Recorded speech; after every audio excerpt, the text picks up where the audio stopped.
नमस्कार दोस्तों, मैं अभिषेक यूट्यूब के ऑनलाइन प्लेटफॉर्म पे आप सभी का हार्दिक स्वागत करते हैं। इसके पहले वाले जो लेक्चर में हम लोगों ने national park, wild life sanctuary तथा बायोस्फीयर रिजर्व के बारे में विधिवत चर्चा किया। बहुत ही ज़्यादा इम्पोर्टेंट, मतलब कि एक तरीके से कह सकते हैं बहुत ज़्यादा इम्पोर्टेंट आपके लिए वो टॉपिक था, तो उसको रिवीजन करते रहिएगा। ओके, एग्जामिनेशन में आने की बहुत ज़्यादा संभावनाएँ होती हैं। उसमें से जो चर्चा में जो आपके मतलब कि national park, wild life sanctuary, biosphere reserve में जो बहुत ज़्यादा चर्चा में है उस पर ज़्यादा फोकस करना है, और उसके अलावा जो भी हैं वो तो पढ़ना ही पढ़ना है। ठीक है, तो आज का जो लेक्चर होगा मेनली जो लोकेशंस होंगे जो न्यूज़ में बहुत ज़्यादा चर्चा में हैं उस पर हम लोग देखेंगे। ठीक है, तो उससे हम देखने से पहले मैं आप लोगों से ये बात करना चाहता हूँ कि देखिए, ये मैपिंग का एक तरीके से कह सकते हैं कि जो मैपिंग होता है वो मतलब कि उसी का एक पार्ट है, लेकिन हम यहाँ पे पूरा का पूरा मैपिंग नहीं देखेंगे। लेकिन हाँ, ये मैं आपसे वादा करता हूँ कि आने वाले जो लेक्चर्स होंगे उसमें मैं पूरा का पूरा मैपिंग क्लियर करूँगा।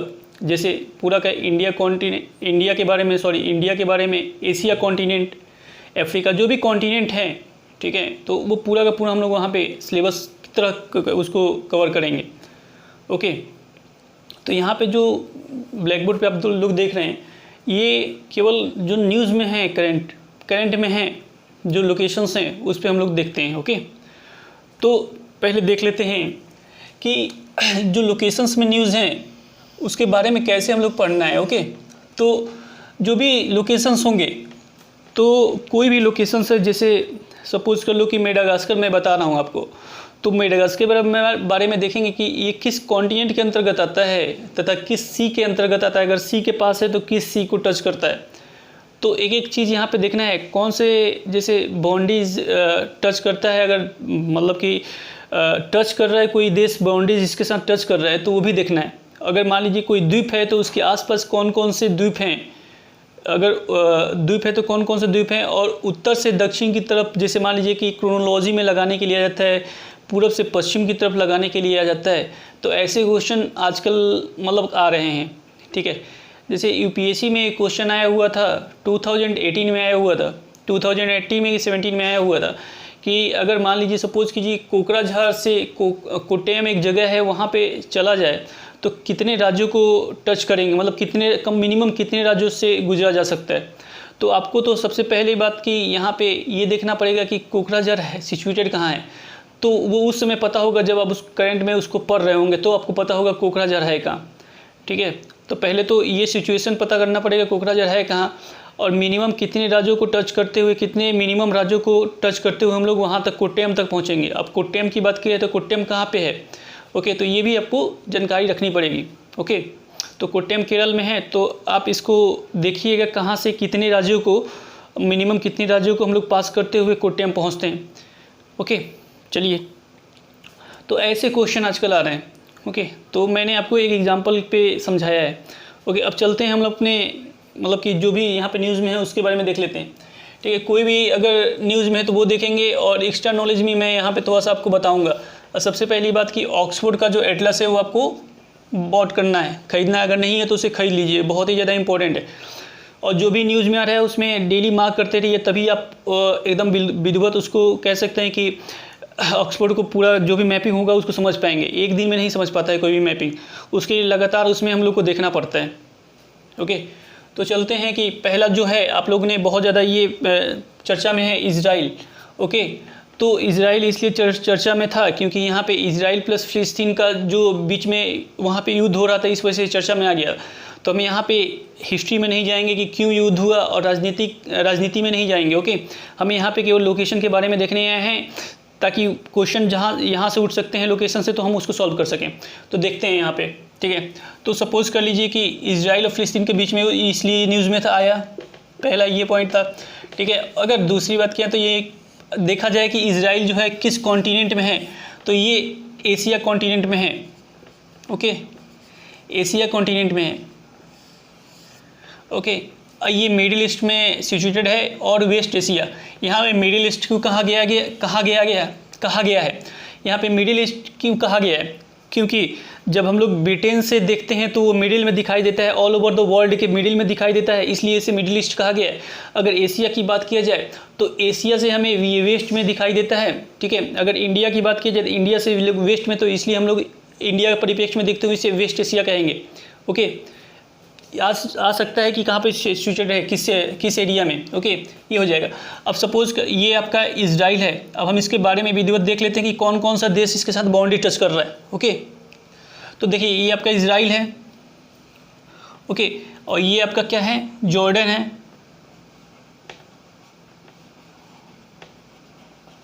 और ये सीरिया है। ये आपका लेबनान है। अभी लेबनान इसलिए भी चर्चा में था क्योंकि यहाँ पे बहुत बड़ा विस्फोट हो गया था। इसलिए विस्फोट हो गया था क्योंकि वहाँ पे सोडियम नाइट्रेट जो था एक पोर्ट के पास बड़ी मात्रा में, बहुत ज़्यादा मात्रा में वहाँ पे था, ठीक है। तो बहुत दिनों से था, इसलिए वो विस्फोट कर गया था, ठीक है। तो इसलिए वो चर्चा में आया था। ओके, तो ये लेबनान भी देखने वाली बात है। लेबनान भी एक बार देख लीजिएगा। लेबनान बता ही दिया मैंने कि ये किसको टच कर रहा है, ये इजराइल को टच कर रहा है। ओके, और ये देखिए ये आपका भूमध्य सागर या फिर मेडिटेरियन सी भी इसे कहते हैं। तो इजराइल आपको कहाँ पे टच कर रहा है, ये मेडिटेरियन सी को टच कर रहा है। ओके, ये आपका जो है इसको हम लोग सिनाई पेनिनसुला कहते हैं। सिनाई पेनिनसुला आपको मालूम होगा क्या होगा। पेनिनसुला क्या होता है, जिसको हिंदी में प्रायद्वीप कहते हैं, जो तीनों साइड से पानी से घिरा होता है, उसे पेनिनसुला कहा जाता है, ठीक है। तो ये इजिप्ट का पार्ट है सिनाई पेनिनसुला। ओके, और ये आपका फ़िलिस्तीन है, ये वाला फ़िलिस्तीन है, ये वेस्ट बैंक इसे कहते हैं। ओके, तो ये दोनों फ़िलिस्तीन का पार्ट है। ओके, और ये भी फ़िलिस्तीन का पार्ट है। इसको वेस्ट बैंक कहा जाता है। क्यों वेस्ट बैंक कहा जाता है इजराइल के, तो ये ईस्ट में, ये जॉर्डन के वेस्ट में, इसलिए इसको वेस्ट बैंक कहा जाता है। ओके, इसलिए वेस्ट बैंक कहा जाता है। और ये वाला जो पार्ट है इसको हम लोग कहते हैं गोलन हाइट। गोलन हाइट कहा जाता है इसको। और ये पहले सीरिया का पार्ट था, लेकिन यहाँ पे युद्ध हुआ और इसको इजराइल ने एनेक्स कर लिया अपने आप में, ठीक है। तो ये कितने देशों को टच करता है इजराइल, ये आपको जानने वाली बात है, ठीक है। वेस्ट बैंक कहाँ पे है, ये जानने वाली बात है। और ये गोलन हाइट कहाँ पे है, ये भी जानने वाली बात है, क्वेश्चन आ जाता है। और ये है गाजा स्ट्रिप, जिसको गाजा स्ट्रिप कहा गया है, ये फिलिस्तीन का ही पार्ट है। ओके, तो ये आपको बड़े ध्यान से देखना पड़ेगा कितने देशों को टच कर रहा है। तो एक आपका हो गया सीरिया, ओके, दूसरा हो गया गोलन हाइट, तीसरा हो गया फ़िलिस्तीन, ये सिनाई पेनिनसुला मैंने आपको बता दिया इजिप्ट का पार्ट है, तो ये फोर्थ हो गया, और लेबनान 5, मतलब 5 कंट्रीज़ को ये टच कर रहा है। ओके, तो ये आपका क्लियर हो गया। एक बार देख लीजिएगा मैप में जरूर देखिएगा। ओके, मैंने आपको बता दिया, फिर भी एक बार मैप में जरूर देख लीजिएगा। तो ये आपका पहला हो गया। नेक्स्ट है आपका ये सुएज कैनाल। अब ये न्यूज़ में क्यों आया था, क्योंकि न्यूज़ में इसलिए आया था क्योंकि यहाँ पे क्या हुआ था कि जो कार्गो शिप है इस वाले सुएज कैनाल में फंस गया था, मतलब तिरछा हो गया था। इस वजह से आवाजाही जो थी और भी जो शिप्स की, कार्गो शिप्स की, वो रुक गई थी। तो इस वजह से चर्चा में आ गया था। तो हो सकता है इसमें क्वेश्चन बन जाए, ठीक है। तो देख लीजिए सुएज कैनाल के बारे में 1869 में ये बना था। ओके, अगर देख लिया जाए सुएज कैनाल के बारे में, तो ये आपका सुएज कैनाल है और ये रेड सी है, ठीक है। तो सुएज कैनाल अगर जोड़ने की बात की जाए किस सी को जोड़ता है, तो ये मेडिटेरियन सी को रेड सी से ये जोड़ लेता है, क्योंकि ये देखिए ये वाला जो पार्ट है आपको जोड़ रहा है, ये मतलब कि सुएज कैनाल है। ओके, ये वाला जो पार्ट है ये सुएज कैनाल है, ये रेड सी है, ये मेडिटेरियन सी है, तो दोनों को जोड़ रहा है ना। तो इसका मतलब सुएज कैनाल जोड़ रहा है मेडिटेरियन सी और रेड सी को। ओके, अब देख लीजिए यहीं पे जो पोर्ट सईद है, पोर्ट सईद कहाँ पे सिचुएटेड है, क्वेश्चन आया हुआ है। पोर्ट सईद जो है आपका यहाँ पे सिनाई पेनिनसुला, जो आपने यहाँ पे पढ़ा अभी, ठीक है, सिनाई पेनिनसुला के पास ही, यहीं से तो निकलता है ये सुएज कैनाल यहीं से निकलता है। तो सुएज कैनाल के पास ही जो है, सॉरी, ये सिनाई पेनिनसुला के पास ही जो पोर्ट सईद है। ओके, अब पोर्ट तौफीक एक है जो सुएज कैनाल के ईस्ट साइड में, मतलब नॉर्थ साइड में ये सिचुएटेड है। ओके, साउथ है, ये साउथ में ये सिचुएटेड है। ओके, ये हो गया। अब देखिए यहाँ पे बबल मंडप स्ट्रेट है, ठीक है, बबल मंडप स्ट्रेट है जो यहाँ पे अरेबियन सी प्लस ये रेड सी को मतलब जोड़ने वाला एक स्ट्रेट है। अब स्ट्रेट की बात किया जाए तो स्ट्रेट क्या होता है? स्ट्रेट होता है जो दो वाटर बॉडीज़ को जोड़ता है तथा जो दो लैंड मास को अलग करता है, उसे हम लोग क्या कहते हैं?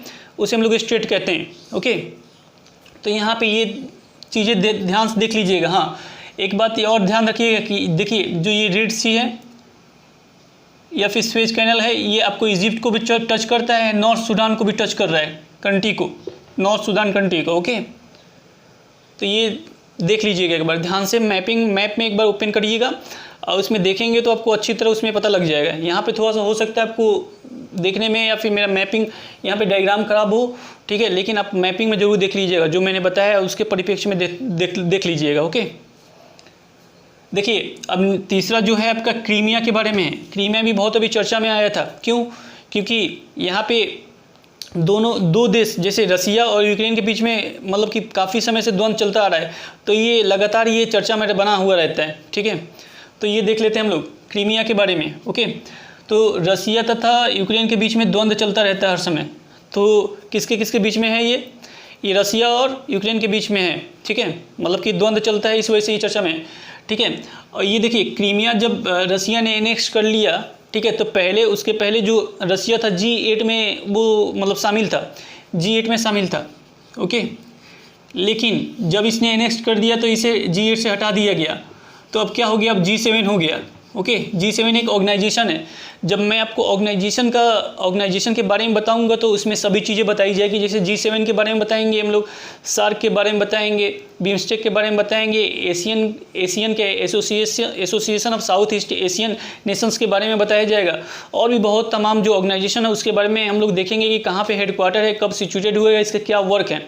ओके, इससे क्वेश्चन बन जाते हैं। जो चर्चा में ज़्यादातर WHO जो अभी बहुत ही ज़्यादा चर्चा में था, ठीक है, तो उसके बारे में देखेंगे। WTO के बारे में बहुत सारे ऑर्गेनाइजेशन, तमाम ऑर्गेनाइजेशन मैं पहले आपको बता दूंगा क्या क्या हैं, बहुत सारे ऑर्गेनाइजेशन हैं, उसके बारे में हम लोग देखेंगे। ओके, तो क्रीमिया के बारे में आपको बता रहा था। ओके, तो देखिए ये आपका क्रीमिया है, ये क्रीमिया है। ओके, ये क्रीमिया है और इसी के बीच में एक स्ट्रेट है जिसको कर्च स्ट्रेट कहा जाता है। ओके, और ये आपका रसिया का वाला पार्ट है, रसिया का एक पार्ट है।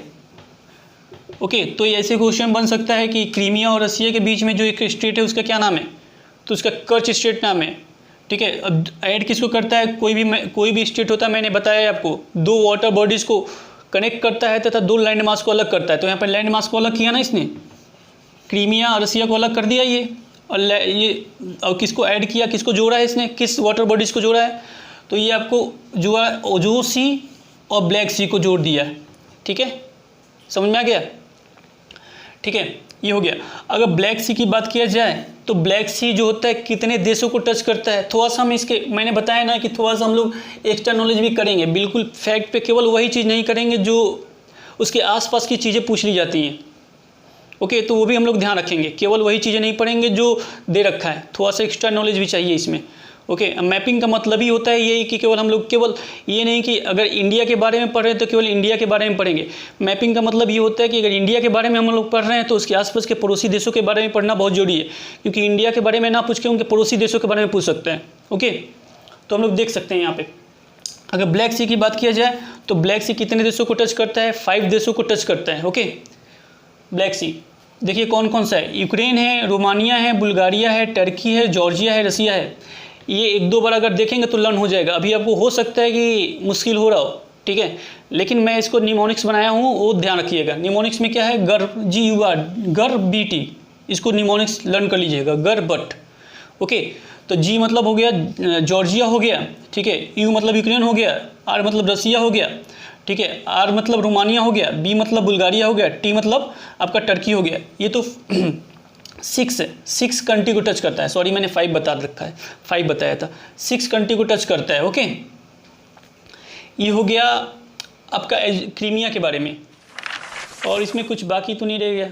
ओके, ठीक है, तो इतना मैंने आप लोगों को बताया। ठीक है, और भी इसमें बहुत सारी चीज़ें हैं जो बता सकता हूँ, लेकिन आगे धीमे धीमे जैसे भी हो सकेगा मैं इसको आपको और अच्छे से बताने की कोशिश करूँगा। तो अभी इसमें तीन ही जो मेन न्यूज़ में थे उसको मैंने बताया। अभी आने वाले जो लेक्चर्स होंगे उसमें बहुत सारे न्यूज़ में जो आए होंगे लोकेशंस होंगे उसके बारे में बताएंगे। इंडिया में भी बहुत सारे लोकेशंस हैं जो बहुत सारे न्यूज़ में, ठीक है। तो देखिए मैप पढ़ने का मैप अगर हम लोग पढ़ते हैं तो उससे बहुत सारे बेनिफिट फ़ायदे हो जाते हैं। जैसे पहला फ़ायदा ये हो जाएगा कि जब आप क्या कहते हैं कि एक तो मैपिंग के थ्रू आपके माइंड में बहुत दिनों तक ये मतलब कि एक तरीके से रह जाता है, ठीक है। और दूसरा ये हो जाएगा कि जब आप इंटरनेशनल रिलेशन पढ़ते हैं तो वहाँ पे को बहुत ज़्यादा फ़ायदा कर जाएगा, क्योंकि जब आपको मैपिंग पूरा का पूरा रटा होगा ना तो आप अच्छे से मतलब कि एक तरीके से माइंड मैप बना के उसे यूटिलाइज़ कर सकते हैं आपके माइंड में, ठीक है। और तीसरा जब हम लोग वर्ल्ड हिस्ट्री पढ़ते हैं तो वर्ल्ड हिस्ट्री जब पढ़ते हैं तो वहाँ पे भी बहुत ज़्यादा फ़ायदा कर जाता है। इसलिए हम तो ये कहेंगे पहले कोई भी सब्जेक्ट पढ़ने से पहले आपको पूरा का पूरा मैपिंग पढ़ना बहुत ज़्यादा ज़रूरी है। ओके, एक बार देख लीजिएगा मैपिंग पढ़ के, उसके बाद सब्जेक्ट पढ़ेंगे तो बहुत अच्छे से समझ में आता है, ठीक है। ये मेरा एक्सपीरियंस कह रहा है। ओके, तो मैंने आपको बताया कि पहले तो आप ये एक ऑक्सफोर्ड एटलस ले लीजिएगा, बहुत ही ज़्यादा इंपॉर्टेंट है। अब आने वाले लेक्चर्स में मैं आपको और अच्छे से बताने की कोशिश करूँगा। तो thank you very much, have a nice day.